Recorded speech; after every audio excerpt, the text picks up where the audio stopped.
I have this saying, it's a pretty common saying, which I didn't invent. AI is never always right, but it's always convincing. Where did you find Revolver? That was my business in the early 90s. I moved down from Sydney to set up Revolver. Oh my God. My whole career has been built on doing everything the wrong way. I went to school. Yeah. I didn't go to school, I didn't get a degree. I just hung around really cool people. Life journey is always evolving. Yep. And for me, I'm always curious, and I try and stay always passionate about being curious. Okay. We were the very first club that I knew of in the world that was streaming 21 cameras out on the internet when internet was dial-up. Yeah, that's Right. crazy. How do you even get that kind of uplink?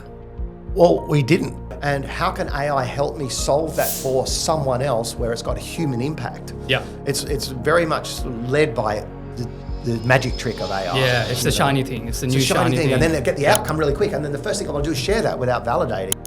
AI still can't compute video, really. Correct. Why? It's a really fascinating story.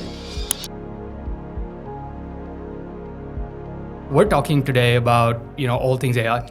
I think it's so topical. At the time of recording this, Fable 5 has just been re-released to the market. The government's cleared it. It's have you used Fable 5? Used it since it was launched, and then since it was cut down, I was stopped, and then I started again. Do you think it's hype? Do you think it's hype, or is it justified? Well, look, I've put some pretty complex things into it that I've been working on since 2016 that no other model's ever been able to answer, and I wouldn't say it's there yet. It still hallucinates quite a bit, but it's definitely better. It's definitely better than Opus 4.8 for sure. Okay. What do you think about, because it just takes so many more tokens, right? Yeah, 100%. Yeah. But that's the future we're about to go into, right? Yeah. Where tokens are going to be this thing that my prediction is that it's going to be this thing that's like, I think people have already said, it's going to be like a utility that, and the costs are going to go up and people are going to be like searching for discounts on tokens and all that sort of stuff. I don't know where, I think it's in Hong Kong or Singapore or something. They're now rerouting tokens. And have you heard about this? I haven't heard about that, but it was like if you sort of just join the dots, and you start to it's that connect the unconnected. It's already there. The data's so obvious that you look at all these models, that all these companies, these big the foundation models that from a business perspective they're not making any money. It's like, but they're peddling the technology and getting everyone hooked on it. Yeah. And you start to look at how they start to wind this and stuff. It's just going to be a matter of time, Yeah, it's so crazy. I mean, there's a full gray market for tokens, and I was reading now. It's some companies are like with the whole token maxing thing. It's almost cheaper to hire an actual human versus 100%. And there's going to be that. It's going to be an interesting watch this scale tip, and then the ability to use human intelligence with artificial intelligence, and that's that real augmented human where you've got someone who has got the problem solving, the human capability skills, the critical thinking, the creative design thinking, all of those sort of soft skills that used to be called soft skills to be, but also there's the technical skills to be able to utilize to command and interpret and synthesize that data in a human way. And that's stuff I've been working on. You said you did some research. I've done a number of white papers on the human operating system and all of that side of it, which is a side that isn't really talked about much in AI. Yeah, 100%. I want to get into neuromorphic. But before we kick things off, Finn, firstly, thank you for doing this. I really appreciate you taking the time. Thank you. It's amazing to catch up with someone who's been in the AI space before it was called AI. Before we kick things off, I'd love for you to give a bit of background for those that are listening on your journey, how you started, because you've got quite a diverse background. You're a polymath. You've done a number of things. You've done them at a fairly high level, and I think that's really cool. Be great to kick off with a bit of background. Great. Well, thanks for inviting me, and thanks for being here. The meta classifications on who you are and what you do is something that I've always struggled with because I don't think I fit into any box. I never have. And so I've always, when someone say, what do you do? I would typically, especially in America, I'd say to people, I work really, really hard to be indescribable. And that blows people's minds. They're like, what do you mean? Because people are hanging onto a job title or a definition. Yep. So for me, it's I get a lot of enjoyment out of connecting the unconnected. My whole life is been I live a fantastic life. I love my life. And it's because I'm always looking at the positive side of things. And secondly, I look at everything in the world as fragments. And I look at them as jigsaw puzzle pieces. And I don't classify them to a mindset where I have a fixed mindset on what something is.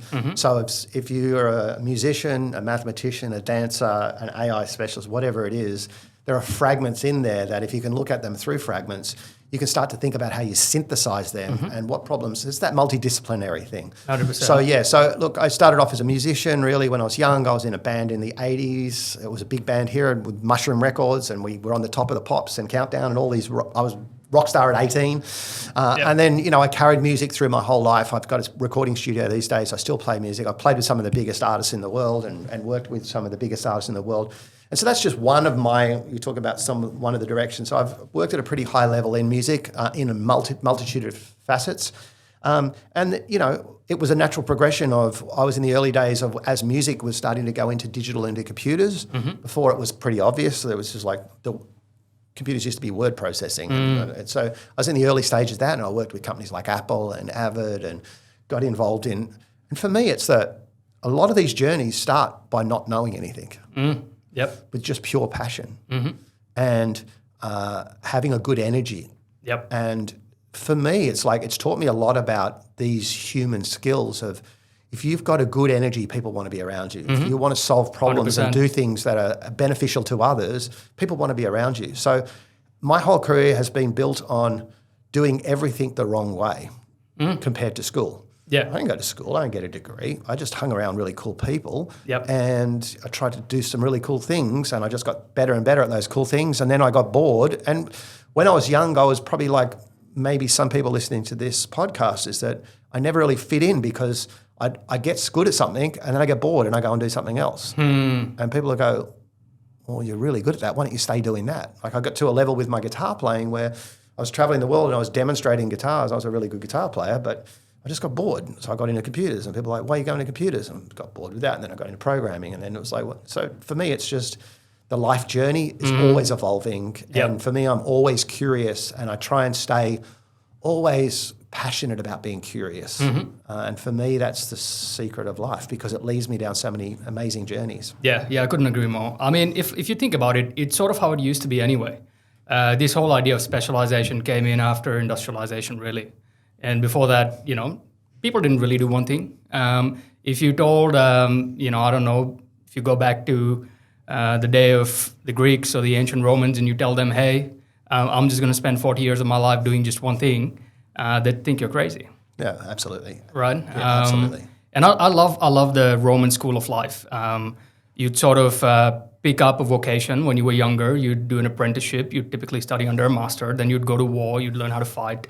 You'd come back from war, you'd either become a farmer or a politician or a tradesman or, things like that. Potentially some became statesmen eventually, and you'd have all these various facets, right? And I think we've just pigeonholed ourselves in some way. I want to touch on the music because your website, I love firstly that you spell your name like Fender on the website. Tell us a bit about what that music journey was like. How'd you get into it all? And, what were some of the high points and some of the low points? So the music journey for me was, I was one of these kids, I went to like a Christian Brothers school and I was always asking questions. So I got in trouble all the time because I asked questions about religion and you're not supposed to do that. You're just supposed to believe it. Right? So, I wasn't, and so I was just a curious kid. I always have been. And so I found that I didn't really like sport. I didn't like competing against anyone else, but I loved competing against myself. And I didn't know that at the time that I could didn't like competing against other people. So people were like, do you want to have a game of tennis? And I'm like, no, you can win. People are like, but you're no fun. And I'm like, well, it's just, I don't want to win against you. I want to win against myself. But I didn't know that at the time. So when I found the guitar, it was like, oh my gosh, I can challenge myself. And then I realized that I will never, ever, ever get to the end of this journey. Play it till your fingers bleed. And that's what I did when I was young. My dad said I had to do that, and I did that until and I was like, look, Dad, and my dad's like, you're not supposed to do that. I wasn't being literal. But so for me, it tapped into something that I just found a passion. It was the first time in my life I found a passion, and I just was laser focused on it. So I just went, I have to know everything about it. Oh, probably 10. That's when I picked up the guitar. Right. Okay. Yeah, same age. Yeah, Didn't quite take it as far as you did. Well, yeah. So at 12, I was doing jazz lessons with Don Andrews, who was I was learning to read and doing jazz improvisation. Then by 17, I was like touring and bands and teaching at the Australian Institute of Music, teaching compositional major, which was at Berkeley. So I learned to read and became a teacher and all this jazz studies and stuff.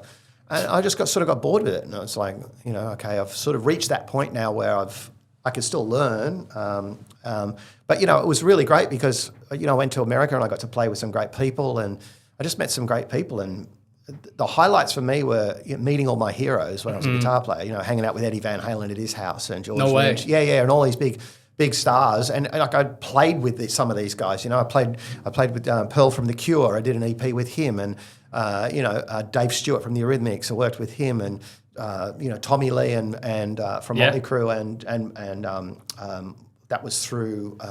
Oh man, can't imagine Motley Crue in the 80s. Well, that it was through a friend of mine. We had this program called Jam, and it was an actual music app. But yeah, look, it's been a great journey. My whole life has been this intersection between tech, media, video, music, and for me, it's this. I've always been really interested in the arts, and the intersection between the artistic creativity and technology. Yeah, 100%. And so that's always been my jam, really. It's that, and trying to look at being on the forefront of that. And it's taken me around the world. I've lived in 5 countries. I've worked with some great artists. I've built tech companies. I've done lots of really cool things. But it was always driven from passion, rather than it wasn't. I want to be a billionaire. It was like I see a really cool problem I want to go after, and then just realizing that there's other people that want to be on those journeys too. So it's about finding the connected ones, and together trying to do something really cool. So yeah, cool. How'd you dovetail from music into tech? Like, was it through production and mixing, or? Yeah, it was. So it was in the early days. There was the very first music sequencer. It was called Notator and Steinberg Cubase. It used to be on an Atari, the Atari computers, and it was one of the first sequencers. And so I did my first album, The Elements, using this little computer at home with a 4-track reel-to-reel. And even today, I listen to it and it sounds pretty amazing. But back then, it was like I was striping time code onto a little cassette tape and had this little sequencer going. And I started getting into computers, and people were like, you're using a computer for music? But it was very niche back then. And then I got into that, and then I started looking at video, and I was like, oh, this is pretty cool. So I got into video. Then I started doing 3D, and then I learned how to edit video and how to write music and how to create 3D environments. And then I built a training school, and I was teaching other people that. And then all these companies wanted to sponsor me because I was teaching all these people. I had built a business called Revolver in Melbourne with 2 partners. It used to be a music store. We built it as a music store, and then we put a nightclub in, and then Camillo ran the nightclub. But yeah. No way did you find Revolver? That was my business in the early 90s. I moved down from Sydney to set up Revolver. It was no way. Yeah. But it wasn't. My God. It wasn't originally a club. It was a music store, and it was Australia's first Apple dealership for music. So we went and pitched Apple, saying we want to put computers in a music store, and they were like, "Are you crazy?" And we convinced them to, and then it became a really big music store. We put rehearsal rooms out the back. We put the club in. Then we got Camillo to come in and run the club. And yeah, it was amazing. Shout out to Revs. I mean, it's an institution. We've all been there. It is an institution. I remember the opening day. When the journalist fell down those stairs on the opening day. It was amazing. Yeah. That's crazy. I did not know you found Revolver. That is cool. It was Tan Puntarampon who owns the building, Gordon Blake, and myself were the 3 people that set up the music store. Yeah. How cool. And then you got into video. I mean, I got into video because I actually did that in Revolver. Okay. We were the very first club that I knew of in the world that was streaming 21 cameras out on the internet when internet was dial-up. Yeah, that's crazy. And so that was How'd you even get that kind of uplink? Well, we didn't. Yeah. It was like really pixelated. But you know what? It was early cool, days. Yeah. And it was like, and all of a sudden I was just experimenting and we could do that. Like, it was like, let's try it, you know? Yeah. But yeah, and then out of that, I did some other work with Apple and did some streaming stuff. And yeah, it was just one thing leads to another, you know, like it's this journey of life, right? Yeah. You can have a North Star of where you're headed and is totally cool with that. But it's also, for me, it's important to just recognize that things are going on in the periphery. And as long as you've got that trajectory, it's making sure you're not letting go of opportunities that are coming to you. Yeah, You're 100%. evaluating everything through a critical lens and seeing, is this a universe presenting something for me that I should follow, or should I just keep going there? So, 100%. There's a quote from Matthew McConaughey, who's one cool guy, and he says sometimes you have to leave just enough space in the room for God to come in. Yeah. Now I'm not particularly religious, but I think that's a cool statement. Because if you plan everything to a T, where's the element of surprise? Well, you've got, it's also, I know that I don't know everything. Yeah, exactly. And I know, like, we meet here, we do a podcast, someone hears it, I have a call with them, something happens, next minute you're in Cannes, you're doing, this is, for me, the spice of life. Yeah, exactly. It's connecting people, having conversations, and this is where, as we move into this AI world, I think we're beside what's going on from a tech perspective, I think it's going to help us find our humanity more than ever before, and it's going to get us back to exploring, what it means to be human again. And I think we're all so uptight and so offended by things, and we're all everyone's like programmed by media, and everyone's all uptight, and it's like, I think we've got to get through that, and we've got to start to find what does connection mean again, and have AI help us, understand ourselves. Do you think that's going to happen? Do you think that we'll be net better off in terms of human interconnectivity as a result of AI? I absolutely do. Or would it be, like a scenario like Her? Have you seen that movie? Yeah, I've seen it. Yeah. No, I don't think it'll be like that. I think, look, I've been working on AI tech for a long time, and some of it has been working on having AI understand how to measure human capabilities.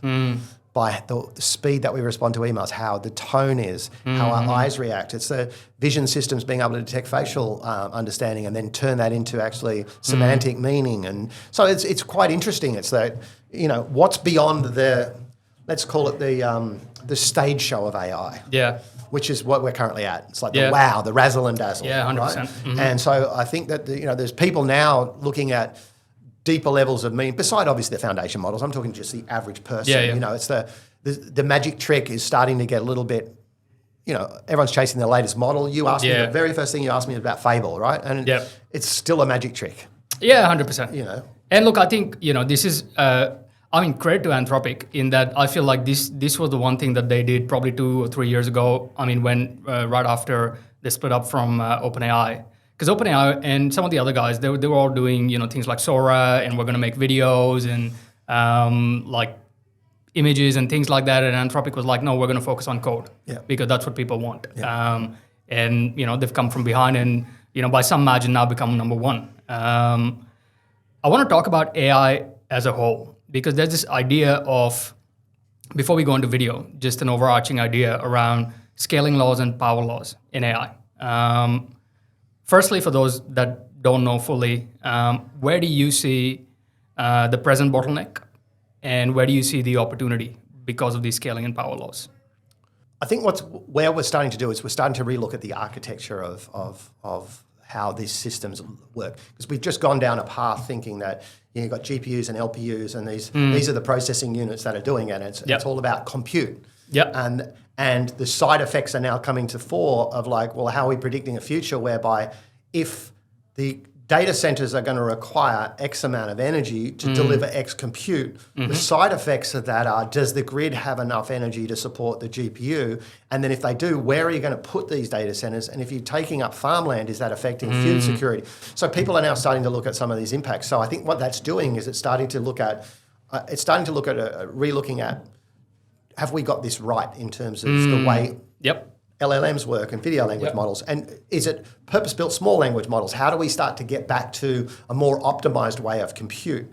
So I think that these are the conversations that I think that we've gone down this path of, here's the bigger model, here's the faster model, here is it's got X amount of, whichever way you want to look at it. I think that the smart money is on who are those looking at actually, because the scaling and these laws that are coming into play, these walls that are coming into play, it's a bit like, we'll get into video in a minute, but we've hit this wall with rendering video whereby you can't just keep throwing stuff at it. So because it becomes more costly and it becomes harder to get the intelligence out of it. So at what point are we going, what are we trying to do here? And what does intelligence mean? And what is the cost to reward ratio of doing this? And so I think it comes down to architecture, and I think that that people are starting to look at these barriers that are coming up and starting to look at re-engineering the way everything works. Really. Yeah, I mean, I think you're right in that. I think about 40% of all data center projects presently in the US aren't passing because of mostly community engagement and protest.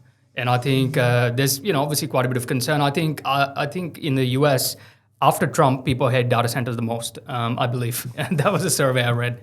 In a world where everybody wants more compute, Anthropic's saying they will buy any compute in Australia that they can get their hands on, basically. Hi there. Thanks for tuning in. Welcome to OnRamp, a show about founders, innovators, researchers, and disruptors. My name is Ali Ukhani, and on this show, I'm going to be talking to people from all walks of life. I've spent most of my professional career in investment banking, helping raise millions of dollars for businesses shaping Australia's future. This has exposed me to a number of amazing people and has given me one really important thing: perspective. And that is what I'd like to share with you. Perspective that behind every breakthrough is a story, is a journey of missteps and turning points. So if you like the work that we're doing here, come and join us on that journey. Give us your support and help us further the mission. This is OnRamp.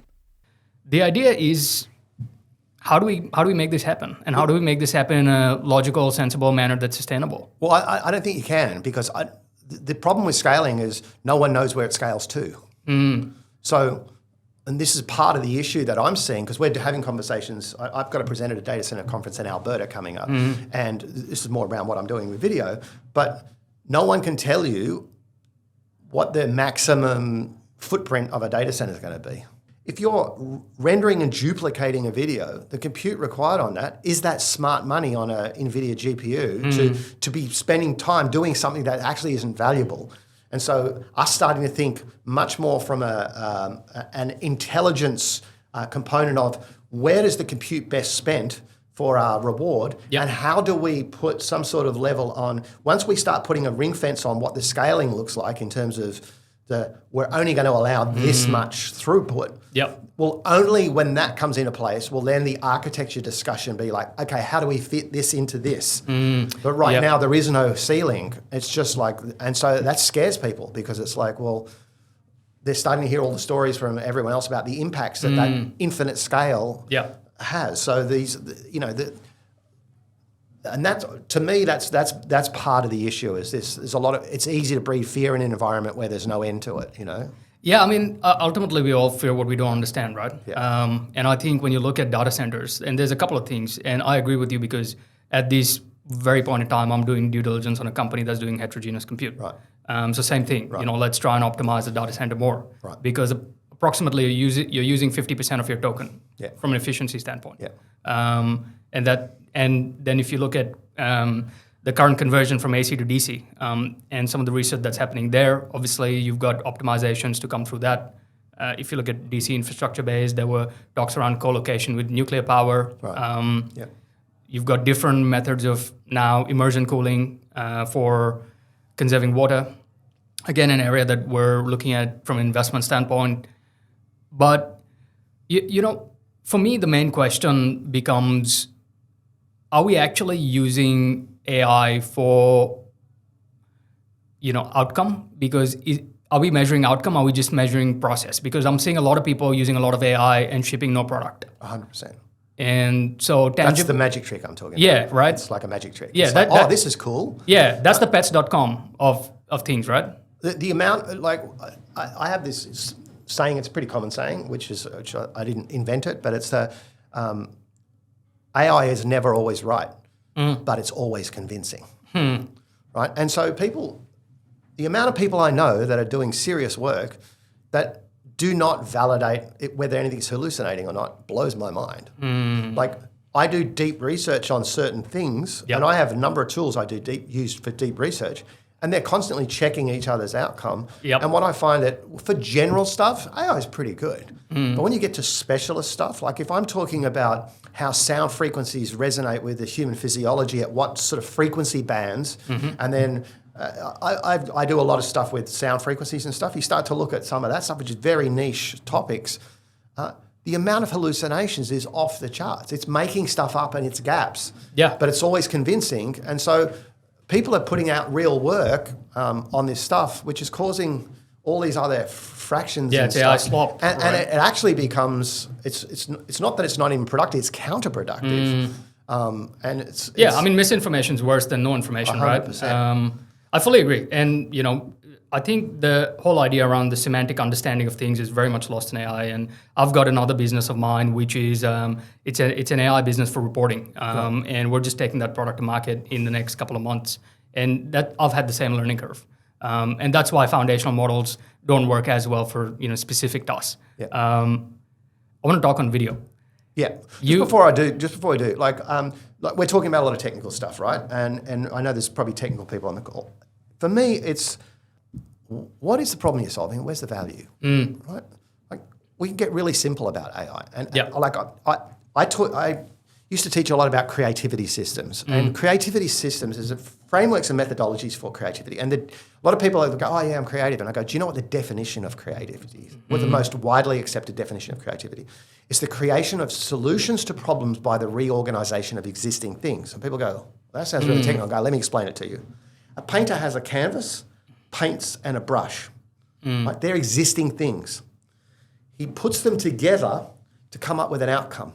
The solution to that problem might be, I want to get recognized for my art. I want to sell my art. I want to feel good inside. He's coming up with a vision to come up with an outcome by using existing things in a way to come up with a solution to a problem. If you're a musician, I play a note, a drummer plays something, a guitar player is playing something. The art of putting them together, coming up with that is creativity. That exists in business. Same thing, exists in anything you can do, right? So if we can start to think about what is the problem that we're solving and how do we use AI as a brush in the canvas? We're not thinking like that. We're thinking AI. Yeah. And we get all caught up on inference and the context windows and all this sort of stuff. And people are like, oh, I better go and search out what a context window is. You get lost in the technicality. It's what are we trying to use AI for? And I don't think there's enough questions around, like, what are we really trying to solve for? Yep. And how can AI help me solve that for someone else where it's got a human impact? Yeah. It's very much led by the magic trick of AI. Yeah, it's the shiny thing. It's the new shiny thing. And then they get the outcome really quick. And then the first thing I want to do is share that without validating it. It's like, if that's a tool in my brush and I can use my own critical thinking to synthesize that together and then validate that against my problem statement, I think we'd be a lot better off. We would use a lot less tokens. We'd be a lot more efficient. But we just haven't learned AI efficiency yet. I fully agree with you on that. I mean, I think we're still in that, bell curve of things where that hasn't hit. And I think, when I look at people outsourcing their creativity to AI or their critical thinking, I think it's very dangerous. And I feel, on the whole, because I spend some time thinking about where the world's going in the younger generation and things like that. And I feel a lot of them are entering this scary paradigm where there's no guardrails, because typically the people that would enforce guardrails are also chasing the shiny object. And now we're in this uncharted environment where you might end up with the people that are shaping the future have now outsourced their creativity to this thing.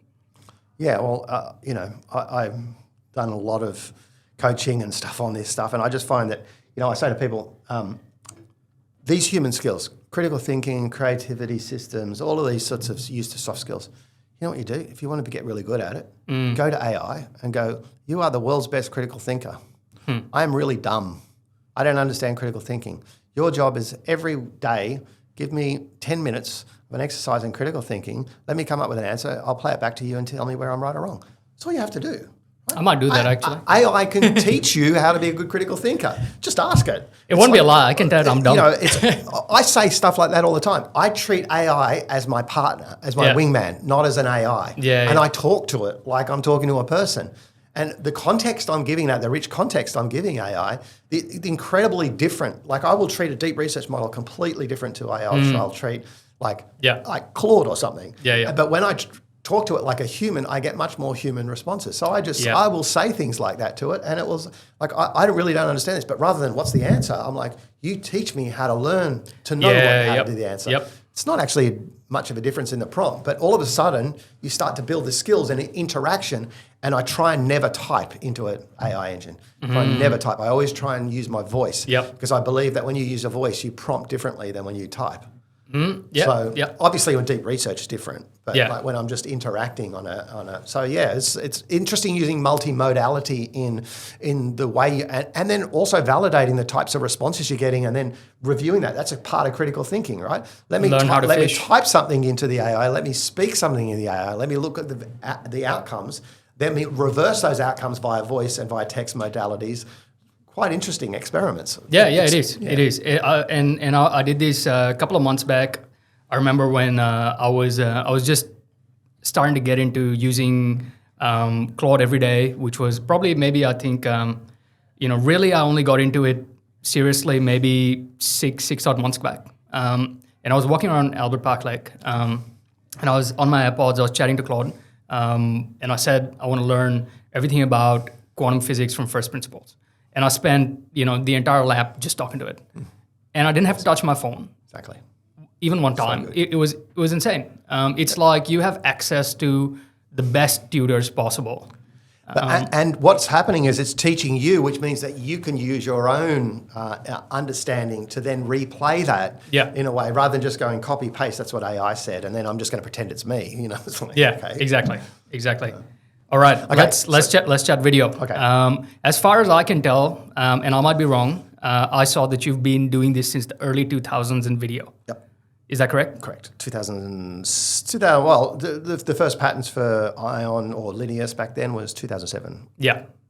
And I did follow Linnaeus. I did speak to Gerard, and I've spoken to some of those people in the past.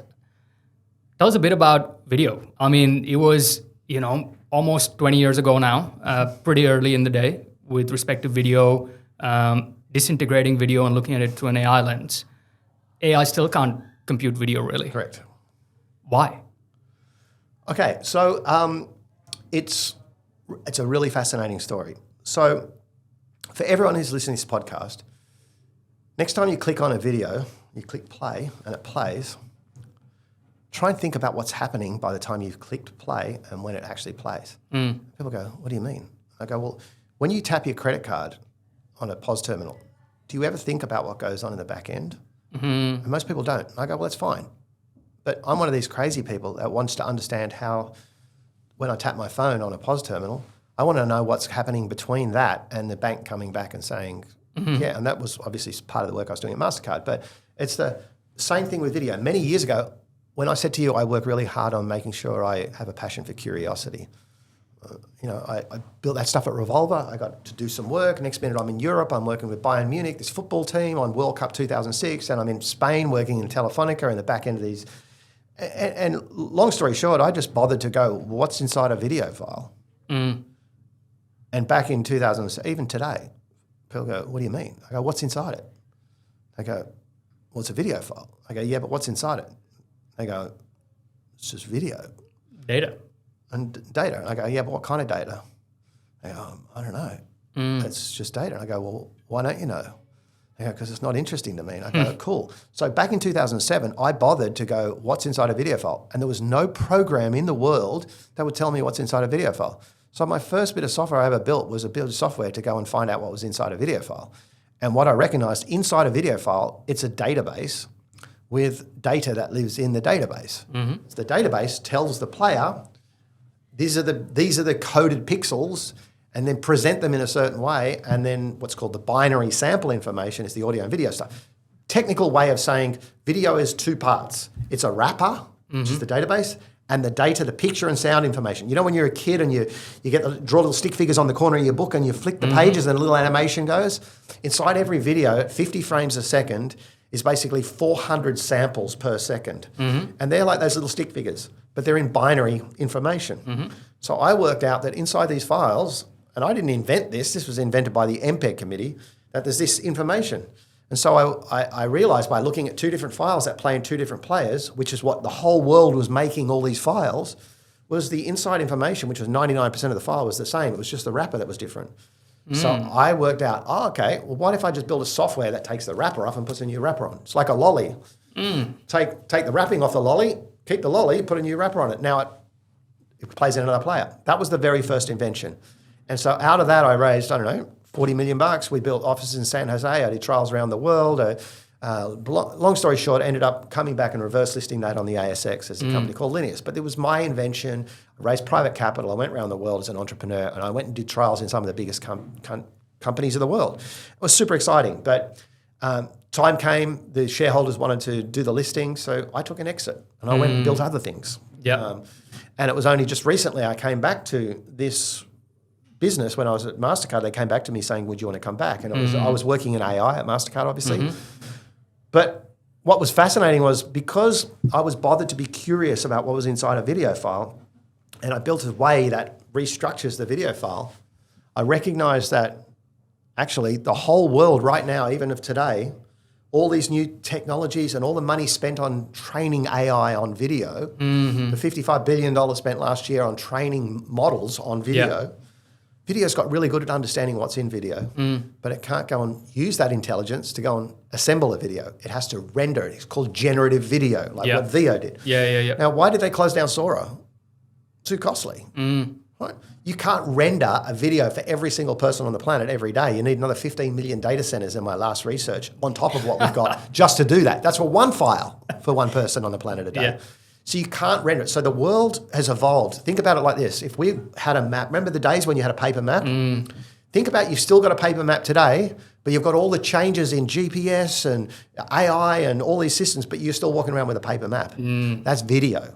The format hasn't changed for 20 plus years. It stayed the same, yet the whole world has become smart around it. And so we've got this old format called rendered video, which I was just on a phone call with a massive AI company just before I walked in here. And once I explain it, they're like, you don't have to render video. You just have to assemble the data bits. It's like, so I say to people, the easiest explanation is that, does anyone know what the Lego Millennium Star Wars Falcon is, right? Everyone goes, yeah, I know what that. I go, what's inside that? Well, it's a box. It's got instructions and Lego pieces. Perfect. You know what's inside a video? It's got a box, which is the container. It's got the Lego pieces, which is the video information, the samples, and it's got the instructions. So what we've done now is we've pulled the instructions out. We know where all the Lego bits are. AI can now tell us, go inside all the Lego sets. I want a half Sandcrawler, half Millennium Falcon. We know what the instructions are. We know where all the bits are. So in 2 seconds, we can build a new set of instructions that just goes and assembles the bits on the fly. So you get a personalized video without rendering a new video, without all of that processing. So in seconds, we can now assemble parts of the world's content and make not only a personalized video for you, but also make content owners like the Formula One and people who have massive libraries of content can now sell their content at the Lego brick level without going through all the processing and all the cost involved in making new files. That's crazy. How does copyright work? Great question. When we assemble, you hit play, between the 2 seconds of you hitting play and the assembly bits, we build the little wrapper which connects to the bits. Does that make sense? The instructions. Yep. Because we're inference-based video, when you hit play, we can now manage all the rights at the press of play.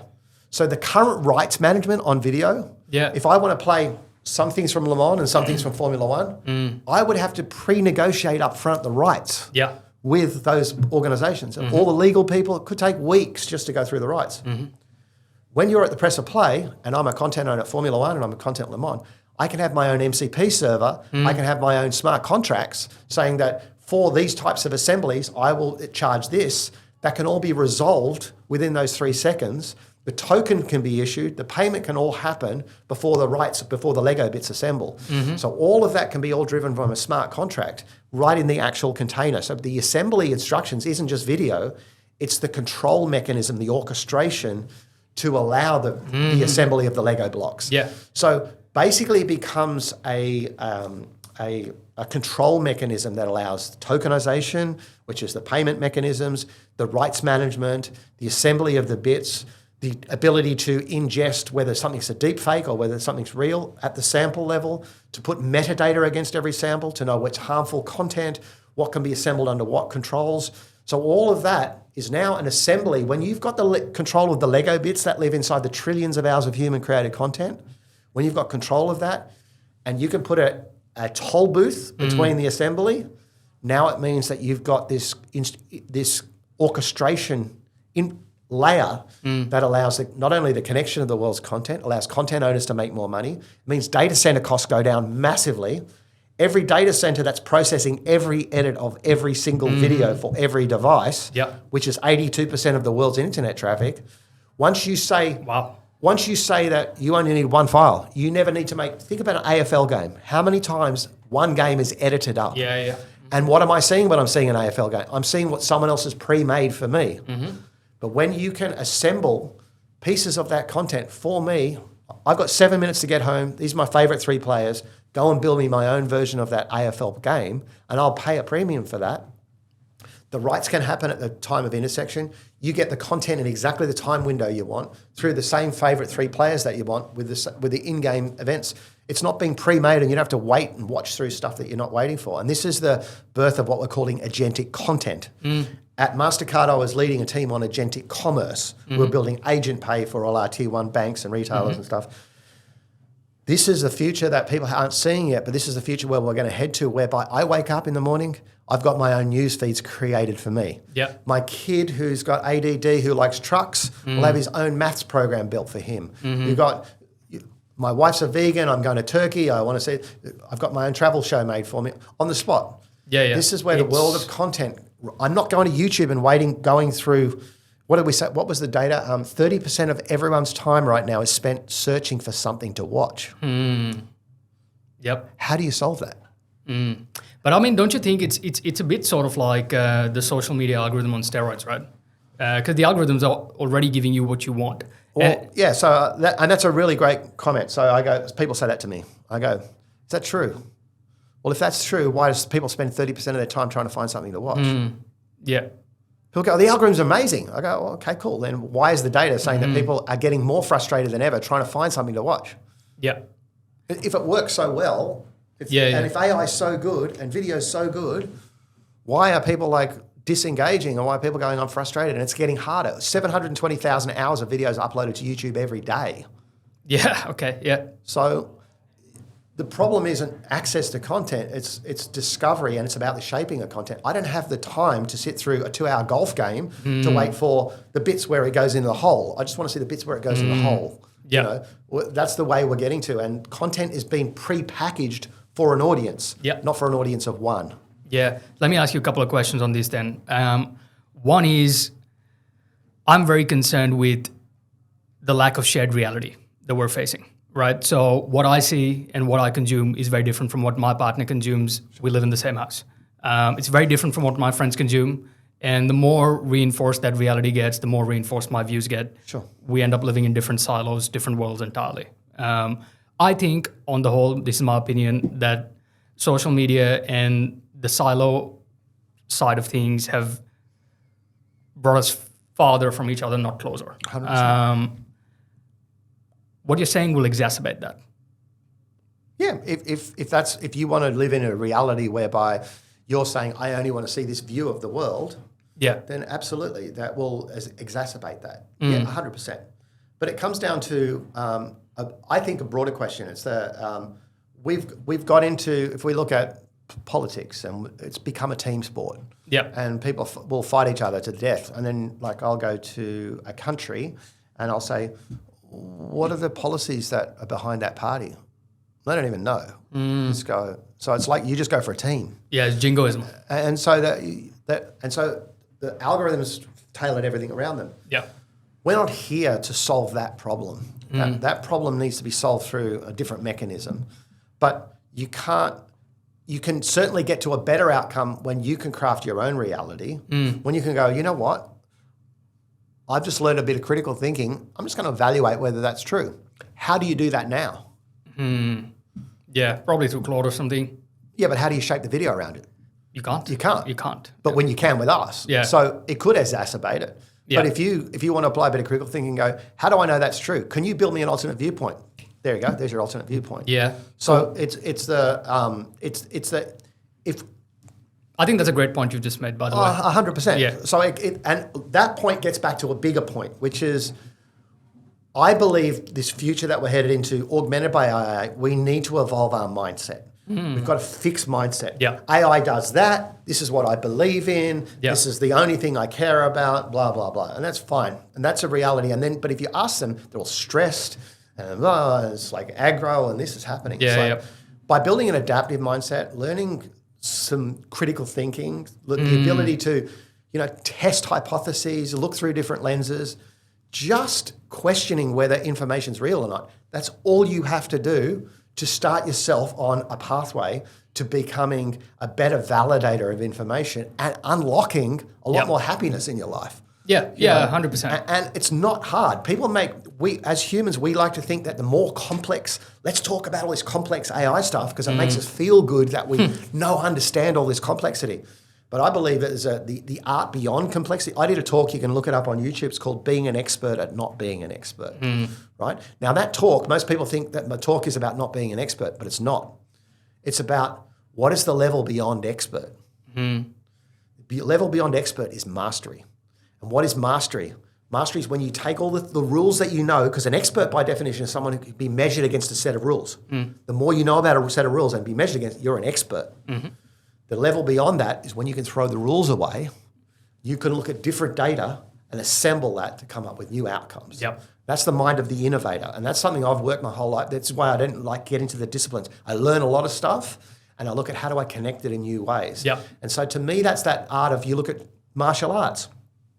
Everyone's learning all the moves, but a master doesn't learn the moves, he just flows. He forgets all the rules and he just naturally knows how to instinct it. That's that level of mastery. And so from a mindset, if we can build an adaptive mindset, which is a mindset that's curious under pressure, right? And it's like, that is a real art. And so I would argue that a lot of people feel under pressure. But how do you stay curious? How do you stop taking sides? Why are you taking sides anyway? For what reason? But when do we question ourselves? So this is where I think these very philosophical things about AI, it gets to, I think it's going to help people start to question these things more because they can, and they've got tools at their disposal, like go and teach me how to be a good critical thinker. Okay, done, Yeah. If only people did, right? I think in the idea of, when I think of intent, content, construct, right? And I think you've hit a really good point there with stay curious under pressure, because you don't outsource your intent, but you might find better ways to streamline the content and construct. 100%. One thing that you touched upon was that you can look at this video at a granular level and you can assign metadata to it. I think this is super interesting because of the amount of misinformation and artificial video, right? You look at 11 Labs, Higgsfield, whatever. How can you actually do that? Okay, so it's think about once we know what all the Lego bits are in the set, down to every Lego bit, we can cryptographically we can put anything towards that. We can encrypt every single bit if we want to. We can attach metadata to every bit. So if we have incoming algorithms, policies, so we have a policy ingest manifestation from the government, we have C2PA information coming from a camera lens that says it's shot on a human created camera. There's a whole heap of different mechanisms that already exist in the real world which are trying to say that this was human created. Right? We can ingest all of that data, be a universal adapter, whether you're a Sony Leica lens or whether you're another C2PA provider or whether you're a government that says these are the rules around conditioning of data for 16-year-olds or whatever it is. We can bring a policy ingestion manifest. We can take that data. Then we can actually, with AI, knowing where these things live in the frames, we can map the time code to the sample ranges, then we can stamp those with metadata. Now, when it goes back to assembly, when you say play me something, we can verify whether those bits, the Lego pieces, actually are tagged with incoming human-created metadata, whether they've got any safety messaging on it. So unlike any other piece of data, DRM, digital rights management, or any other, like Google Synth ID or any of these other mechanisms that are metadata around the file format, they can be stripped out. That's crazy. And this happens in real time? In milliseconds. And it takes less compute than it would today? By 90%. Wow. Yeah. Wow. Okay, so now I'm going to ask a question that probably will make your investors happy, which is, so you've come back, you're on Ion Video, which is ASX listed, ticker code is IOV. You're on the board now. Tell us what to expect in the next 6 months. What to expect is you are already part of a very unique Australian business, one that is tackling a global problem. This isn't a traditional Australian business whereby you've got your traditional customers and you've got a platform. We're an IP business. We're like an AMD, like a Dolby, and we're going out to some of the world's biggest providers. Now, from the conversations that we're having and the trajectory, all you have to do is look at the past 6 months when we started to where we are now, which is just whatever. It's incredible. I mean, we spoke, I think, probably about 2 months ago. It was yours, and I bought some stock exactly after that call because of you. Right. And that stock's up about, I think it's up 150, 160% since I bought. Yeah. Which is amazing, but the work you've done is great. We're just getting started. Yeah. Like the journey that we're on, I believe, like I wouldn't have left where I was at, a very, very great job at a very big organization. Yeah, you want a good wicket. Yeah. I wouldn't have left that to come back, but I'm very passionate. Like this is my baby.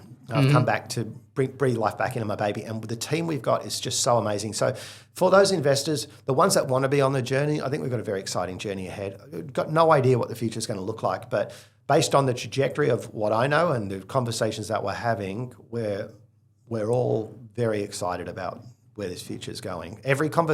The types of conversations, the types of people that we're having, like most people wouldn't even believe if I told you some of the people we're talking to. Like the people, not just the companies, the people in the companies. That's what matters. So we've built an advisory board. I don't know if you checked some of the people on the advisory board. We've just got we're punching so far above our weight, but we have this tiny little bit that you put into the world of media and it creates a chemical reaction which changes the cost of compute, the types of content that can be served, customer experiences, the ability to monetize content. I believe it's only going to be a matter of time before the message that we're talking about to one of these big companies is going to land fairly and squarely, and we're going to be on a pretty amazing rocket ride when that happens. But I imagine you'll get acquired pretty soon after. That's amazing. Finn, thank you so much for doing this. Pleasure, it's been a real pleasure, and hope we do it again soon. Well, hopefully, I know we just jumped around a whole heap of different things, so I hope there's some sort of people can piece together some common threads in that. But if they can soon create a video using your technology. They can talk to AI and say, "Listen to this podcast and tell me what it means." There you go. Don't outsource your creativity. Correct. There you go.